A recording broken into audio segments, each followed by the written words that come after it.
Tandem Tasters, Maralyn Hill and Brenda Hill. And Brenda, you want to introduce our hosts? I do. Our genial host is Ellen Barnes, along with her husband Ken, who is the owner of the Captain Lindsey house here in Rockland, Maine. And we have the innkeeper here, Patricia Payer, who I think is going to do the cooking today. She is. She's just the boss. I think I talked Ellen into it. What are you going to make for us today? What we're going to make for you today is something that's peculiar to us and something that we do quite often in the summertime. We call this window box egg bake. And why is it window box egg bake? Because we don't have large gardens here. We grow all of our herbs and our tomatoes and broccoli and all kinds of greens in our window boxes right on the street that the inn is located. And usually we get our tomatoes, fresh tomatoes, off, but this is not the time of year for them, so we've got some Maine-grown hothouse tomatoes instead. This particular egg bake has hash browns on the bottom, and it's got sausage in it, and milk and herbs and tomatoes and red peppers, and it's delicious. It's delicious. And it's my innkeeper, this wonderful cook here, has invented this recipe herself, and I've eaten it and I love it, and so does everybody else. So I'm really her assistant. I am a chef, but I'm. Patricia, is this something you can make the night before and then serve it for breakfast to your in-guests? I do it both ways. It is one of those things, just like when you put bread on for the crust, that you can let it soak up overnight. But yeah, you could go ahead and start your hash browns. I have those in the oven right now. I put those on 475 first thing while I'm mixing up everything and let that and things. But my general rule is I try to put as much milk or cream, whichever I'm using, as eggs. I was a French teacher at one time, so She speaks fluent French. A lot of teaching French cuisine when I was teaching. And we do any number of egg bakes. You know, there are literally thousands. As long as you know what the relationship between your eggs and your milk and your cheeses. This one doesn't have cheese in it? Oh yeah. It does, okay. We've got it. In fact, we do a mixture. That, you can do anything. You can put ham in it. You can put sausage in it. You can do all vegetables.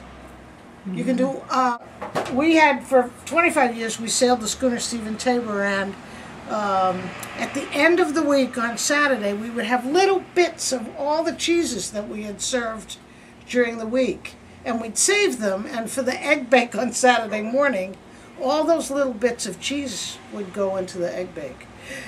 Really good.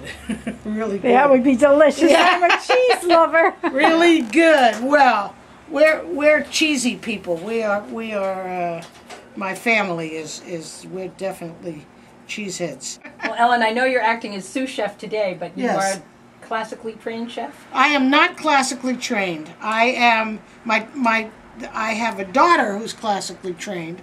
Her mother is a mother cook. All over the place. I cooked for 25 years on my very own, in my own business, and quite a reputation. And I can honestly say that I've learned from watching others. The board, for instance, and he would say to me, "Well, let me show you how I do that. Let me show you how I cut my turkeys. Let me show you how I do my rolls. Let me show you how."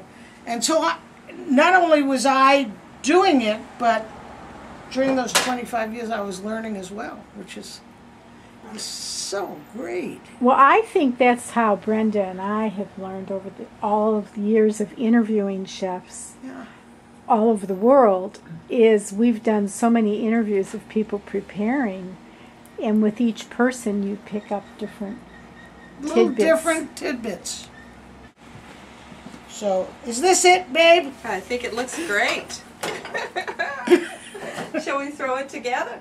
Yes, let's throw it together for them.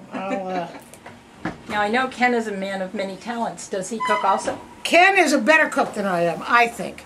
And Ken is, okay, our background is theater. I was a director, Ken was a designer. That was our, 25 years of doing that. So Ken has that flair. Okay, when he sets a plate in front of you, it's beautiful. He can arrange flowers beautifully. He can set things up on a plate beautifully. He can do all of that nice things. He's also our pie. He's a better pie maker than I am. He can teach you how to make a crust in 2 seconds. And when we have pies on parade and we do demonstrations, the demos were done by Ken, not by me. Although I did a lot of the pies, he would demonstrate how to make a perfect crust, and he decorates his crusts, and Yeah. that's what Ken does. He does the extra touches. He does the extra stuff, and I'm. Everybody knows better than that. Huh? So yeah, do you want the herbs that we put in? We had Yes. of course What- parsley and Chives. yeah, chives. Thank you. We also had sage and kale. We're excited about growing the kale this year because we do spinach quiche a lot, a spinach tomato feta. I'll be serving that while you're here, and I think it's going to kind of have a nice fix with that. So yeah, so that's ready to go in, and then peppers. And we're actually growing red peppers in our window boxes too, and then the cheeses here. We're we were not talking about growing doing cheese. mixes. No, but that is a nice way, I think, to get an interesting flavor. Is we have mozzarella and Swiss and cheddar all sort of mixed in together there.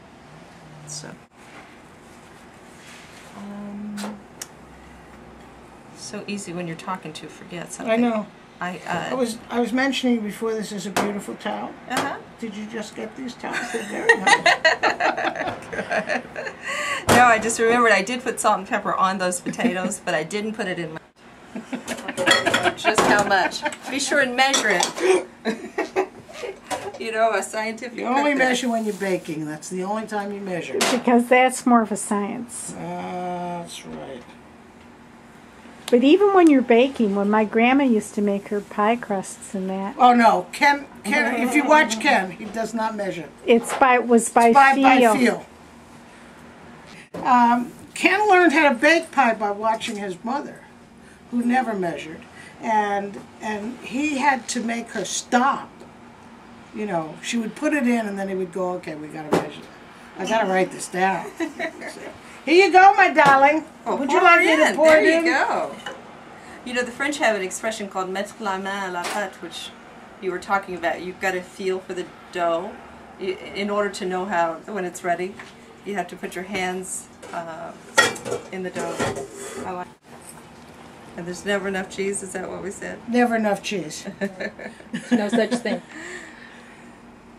No such thing as too much cheese. Ready to put her in. And bake for about an hour, allow. Sometimes they're ready sooner, huh? You made that look easy and delicious. Yeah.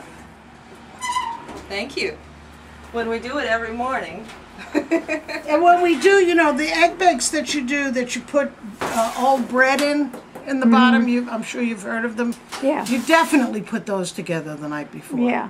Well, they need to soak up. That's right. They need to soak up, and nobody ever knows that there's bread in there. It's really astounding when you come right down to it. Yeah. Okay, and so here we have the finished product. Right. But there it is. And you can bake it in different things. I happen to use these pans because we have a hot plate that they fit on. So the nice thing here is that I can get these baked and Serve them well. serve them nice and warm.